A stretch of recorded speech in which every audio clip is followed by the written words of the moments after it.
اللہ الرحمن الرحیم۔ ہم آپ کو مولانا عامر الاسلام کے آفیشیل چینل پر خوش آمدید۔ اعوذ باللہ من الشیطان الرجیم، بسم اللہ الرحمن الرحیم۔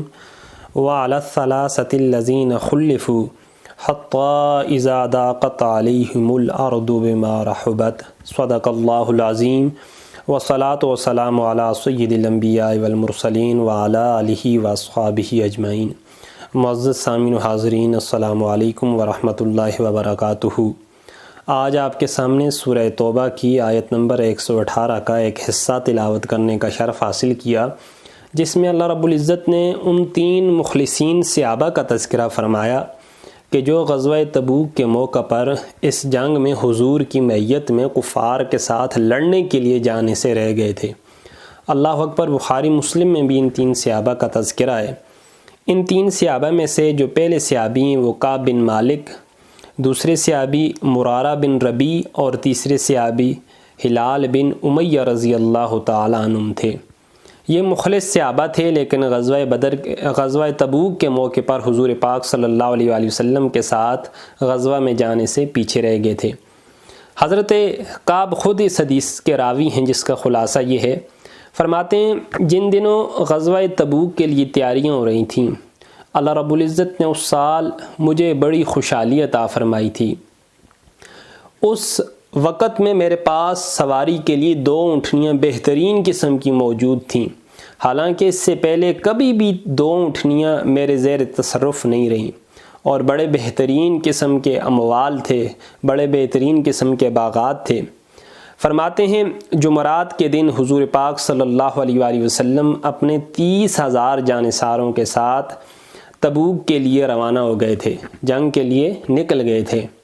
تو میں نے سوچا کہ میرے ضروری کچھ کام ہیں، اس طرح کرتا ہوں کہ ان کو نپٹا لیتا ہوں، پھر میں بھی حضور پاک صلی اللہ علیہ وآلہ وسلم کے ساتھ اور آپ کے لشکر کے ساتھ جو ہے شامل ہو جاؤں گا۔ ایک دن گزرا، میرے وہ ضروری کام ختم نہ ہوئے، دوسرا دن گزرا، تیسرا دن گزرا، یہاں تک کہ بہت سارے دن گزر گئے اور میں اپنے انہی جمیلوں میں، اپنے انہی کاموں میں پڑا رہا۔ پھر میں نے سوچا اب تو کافی سارے دن گزر گئے ہیں، حضور تو تبوک میں پہنچ چکے ہوں گے، اب میرا جانا جو ہے وہ کسی طور پہ سود مند اور فائدہ مند نہیں ہے، لہٰذا میں ٹھہر گیا۔ جب میں باہر بازار میں نکلتا تو میں کیا دیکھتا کہ مجھے بازار میں کوئی بھی مسلمان نظر نہ آتا۔ ہاں، کچھ معذور لوگوں کو میں دیکھتا یا کچھ منافقین کو دیکھتا کہ جن کے اوپر منافقت کا لیبل چسپاں تھا، وہ جو ہے بازاروں میں چلتے پھرتے نظر آتے۔ کوئی بھی مخلص صحابی، مخلص مسلمان مجھے بازاروں کے اندر نظر نہ آتا۔ فرماتے ہیں ایک دن میں نے ارادہ کیا، اس طرح کرتا ہوں کہ چلتا ہوں، جاتا ہوں، پہنچ جاؤں گا حضور پاک صلی اللہ علیہ وآلہ وسلم، لیکن پھر میں ٹھہر گیا۔ میں نے کہا اب تو بہت دیر ہو گئی ہے، لیکن کہتے ہیں پھر مجھے افسوس بھی ہوا، کاش میں اس وقت چلا ہی جاتا۔ یہاں تک کہ کافی سارے دن گزر گئے اور حضور پاک صلی اللہ علیہ وآلہ وسلم اور آپ کے لشکر کی تبوک سے واپسی کی اطلاعیں آنے لگیں۔ میں نے دانشوروں کے ساتھ، جو جاننے والے تھے، جو زیرائے لوگ تھے، ان سے مشورہ کیا کہ میں اب کیا کروں، حضور پاک صلی اللہ علیہ وآلہ وسلم کی بارگاہ میں کیا عذر پیش کروں کہ میں کیوں نہیں ساتھ گیا، تندرستی بھی تھی، مال بھی تھا، سواری بھی تھی، اس کے باوجود میں پیچھے کیوں رہ گیا۔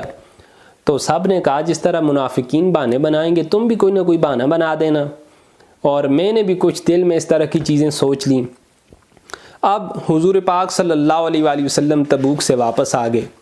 حضور پاک صلی اللہ علیہ وآلہ وسلم کی سنت مبارکہ تھی، جب بھی آپ سفر سے واپس تشریف لاتے سب سے پہلے مسجد کے اندر جا کے 2 رکعت نماز جو ہے نفل وہ ادا فرمایا کرتے۔ اس کے بعد بی بی فاطمہ الزہراء رضی اللہ تعالی عنہ آپ کے گھر میں جایا کرتے، اور پھر باری باری اپنی ساری ازواج کے گھر جایا کرتے۔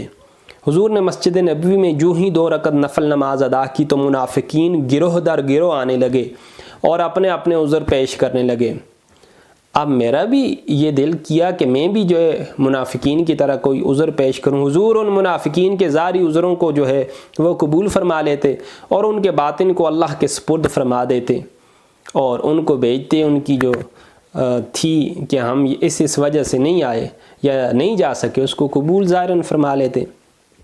لیکن پھر میں نے صدق دل سے یہ تائیہ کر لیا ہے تو میں جہاد کے اوپر نہیں گیا، یہ سب سے بڑا مجھ سے گناہ ہوا، اور اوپر سے حضور پاک صلی اللہ علیہ وآلہ وسلم کی بارگاہ میں جھوٹ بولوں، یہ دوسرا گناہ ہو جائے گا۔ تو میں نے سچی بات جا کے حضور پاک صلی اللہ علیہ وآلہ وسلم کے گوش گزار کر دی۔ تو حضور نے فرمایا اما ھذا فقد صدق فقم حتی یقضی اللہ فیک بما یشاء۔ حضور نے فرمایا تو نے جو کچھ کہا ہے سچ کہا ہے، جاؤ اٹھو، تمہارا فیصلہ اللہ رب العزت فرمائیں گے۔ جو سمجھدار لوگ تھے انہوں نے بھی مجھے بڑی سرزنش کی کہ تم نے یہ سچ کیوں بولا، تم بھی جھوٹ بولتے جس طرح منافق لوگ بول رہے تھے۔ اب میں نے کہا بس میں نے سچ بولنا تھا بول دیا۔ میں نے پوچھا کیا اس طرح کے اور بھی کوئی مخلص صحابہ ہیں منافقین کے علاوہ جو اس غزوے میں جانے سے پیچھے رہ گئے ہوں؟ تو لوگوں نے مجھے بتایا کہ 2 کبار صحابہ ہلال بن امیہ اور مرارہ بن ربی، وہ بھی ایسے صحابہ ہیں جو اس غزوے میں نہیں جا سکے۔ اب حضور پاک صلی اللہ علیہ وآلہ وسلم نے لوگوں کو ہمارے ساتھ سلام سے بھی منع فرما دیا تھا کہ جب تک اللہ رب العزت کی طرف سے کوئی حکم نہیں آ جاتا۔ اب لوگوں نے ہمارے ساتھ سلام دعا کرنا بھی چھوڑ دیا۔ بقیہ جو 2 صحابہ تھے حضرت کعب فرماتے ہیں وہ تو اتنا انہوں نے اس بات کو دل کے اوپر لیا تو وہ گھر میں چلے گئے اور دن رات رونا شروع کر دیا، اللہ کی بارگاہ میں توبہ طائب ہونے لگے۔ میں کبھی کبھی کہتے ہیں بازار کا چکر لگا لیا کرتا تھا، میں لوگوں کو سلام کرتا، لوگ میرے سلام کا جواب نہ دیتا۔ وہ در و دیوار، وہ کوچے جن میں پل کے بڑا ہوا جوان ہوا، وہ میرے لیے ناآشنا ہو گئے، کوئی مجھے جاننے پہچاننے والا ہی نہ رہا۔ تو ایک دن میں اپنے چچا زاد بھائی جس کا نام ابی قتادہ تھا، اس کے باغ کی جو دیوار ہے وہ پھلانگ کے اس کے گھر میں چلا گیا۔ اس کے ساتھ میرا بڑا یارانہ تھا، اٹھنا بیٹھنا تھا۔ تو 3 مرتبہ میں نے اس سے یہ کہا اے بھائی کیا تجھے علم نہیں کہ میں اللہ اور اللہ کے رسول سے محبت کرتا ہوں؟ 3 مرتبہ وہ خاموش رہے۔ 4تھی مرتبہ انہوں نے کہا اللہ و رسولہ عالم، تو اللہ سے اور اللہ کے رسول سے جتنی محبت کرتا ہے یہ اللہ جانتا ہے، اللہ کا رسول جانتا ہے۔ بہرحال ان سے جب میں نے ان کی سرد میری دیکھی، کوئی بات چیت گفت و شنید نہیں، تو میں واپس آ گیا۔ بازار سے گزرنے لگا تو میں نے دیکھا کہ غسان کے بادشاہ کی طرف سے اس کا ایک فرستادہ تھا نبطی، جو ایک خط لیے لوگوں سے پوچھ رہا تھا کہ کعب بن مالک کون ہے۔ تو لوگوں نے میری طرف اشارہ کیا یہ جو شخص جا رہا ہے یہ کعب بن مالک ہے۔ تو وہ آیا اور اس نے خط میرے ہاتھ میں پکڑایا۔ میں نے کھول کے دیکھا تو اس میں یہ لکھا ہوا تھا کہ ہمیں معلوم ہوا ہے کہ تیرے صاحب تیرے دوست تجھ سے خفا ہو گئے ہیں، انہوں نے تیرے ساتھ بڑا ناروا سلوک کیا ہے، تو تو اس طرح کر ہمارے پاس آ جا، ہم تجھے جو تیرا مقام ہے، کیونکہ حضرت کعب بن مالک یہ سردار تھے، تو آپ کا جو سٹیٹس ہے اس سٹیٹس کے مطابق اپنے دربار میں تمہیں جگہ دوں گا۔ اللہ اکبر۔ کہتے ہیں جب میں نے پہلے گناہ ہو چکا تھا اس کی وجہ سے اتنا عذاب، 40 دن ہو گئے تھے، آج تک کوئی ہم سے بول نہیں رہا تھا، گفتگو شنید نہیں کر رہا تھا، اور دوسرا یہ عذاب مسلط ہو گیا کہ اب ایمان سے بھی جو ہے وہ ہاتھ دھونے کہ ہمیں لالے پڑ گئے کہ غسانی بادشاہ ہمیں خط لکھ رہے ہیں۔ تو میں نے وہی خط غصے کے عالم میں پھاڑا اور پھاڑ کے ایک تندور میں ڈال دیا، اور اس کے قاصد کو کہا کہ جا کے بادشاہ کو کہہ دینا کہ تمہارے خط کا یہی جواب ہے۔ فرماتے ہیں اب مجھے یہ ڈر کہ اللہ نہ کرے اگر اس دوران میری فوتگی ہو جاتی ہے تو حضور پاک نے تو میرا جنازہ بھی نہیں پڑھانا، میرا تو دین اور دنیا سارا فنا ہو جائے گا۔ اللہ اکبر، اللہ اکبر۔ فرماتے ہیں اسی طرح 40 دن گزر گئے۔ جب 40 دن گزرے تو حضور پاک صلی اللہ علیہ وآلہ وسلم کی طرف سے قاصد آیا، کہا حضور نے حکم دیا ہے کہ اپنی بیویوں سے بھی الگ ہو جاؤ۔ اب بیویوں کو بھی، باقی جو 2 صحابہ تھے وہ بوڑھے تھے، میں جوان تھا، میں نے پوچھا کیا طلاق دے دوں؟ تو حضور نے فرمایا نہیں طلاق نہ دو۔ تو میں نے بیوی کو بھی جو ہے اپنے میکے بھیج دیا۔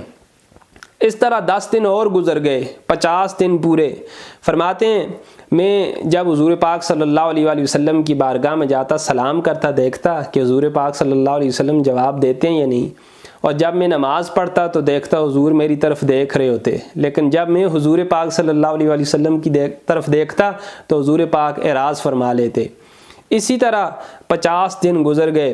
صبح کی نماز کے بعد اللہ رب العزت نے یہ آیت نمبر 118 سورہ توبہ کی یہ نازل ہوئی، وَضَاقَتْ عَلَيْهِمْ أَنفُسُهُمْ وَظَنُّوا أَن لَّا مَلْجَأَ مِنَ اللَّهِ إِلَّا إِلَيْهِ ثُمَّ تَابَ عَلَيْهِمْ لِيَتُوبُوا پھر ان لوگوں نے اللہ رب العزت کی بارگاہ میں توبہ کی تو اللہ نے ان کی توبہ کو قبول فرما لیا۔ ان 3 صحابہ کرام کے بارے میں جب یہ آیات نازل ہوئی، فرماتے میں اپنے گھر کی چھت کے اوپر جو ہے نماز صبح کی پڑھ رہا تھا کہ ایک صحابی حمزہ اسلمی وہ دوڑے آئے اور آ کے مجھے یہ مجدہ جاں فضا سنایا کہ اللہ کی طرف سے وہی آ گئی ہے، اللہ نے تم تینوں کی توبہ کو قبول فرما دی ہے۔ فرماتے میں اتنا خوش ہوا کہ میرے پاس اور کچھ نہیں تھا، جسم کے اوپر جو جوڑا تھا وہ جوڑا ہی اتار کے میں نے خوشخبری دینے والے کو دے دیا، اتنی زیادہ مجھے خوشی ہوئی۔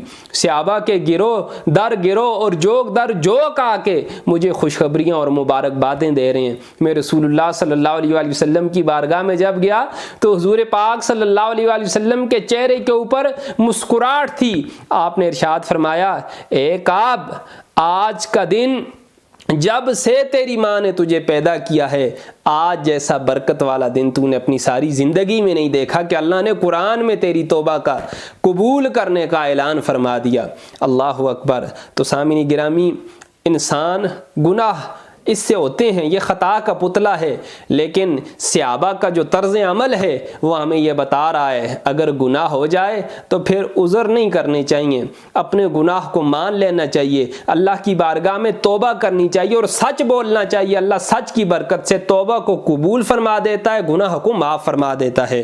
حضور نے اسی لیے فرمایا تھا، علیکم بالصدق فإن الصدق یعدی الی البر وإن البر یعدی الی الجنہ وما یزال رجل یصدق ویتحری الصدق حتی یکتب عند اللہ صدیق۔ حضور فرماتے ہیں ہمیشہ سچ بولا کرو، سچ بولنا نیکی کی طرف رہنمائی کرتا ہے، نیکی جنت کی طرف رہنمائی کرتی ہے، اور انسان جب تک سچ بولتا رہتا ہے اور سچ بولنے کی پوری کوشش کرتا رہتا ہے تو اللہ کی جناب میں اس کو سچ بولنے کی برکت سے صدیق کا لقب عطا فرما دیا جاتا ہے۔ اللہ اکبر۔ اللہ ہمیں بھی سچی پکی توبہ کرنے کی، گناہوں کو چھوڑنے کی اور سچ بولنے کی توفیق عطا فرمائے۔ وما علینا الا البلاغ المبین۔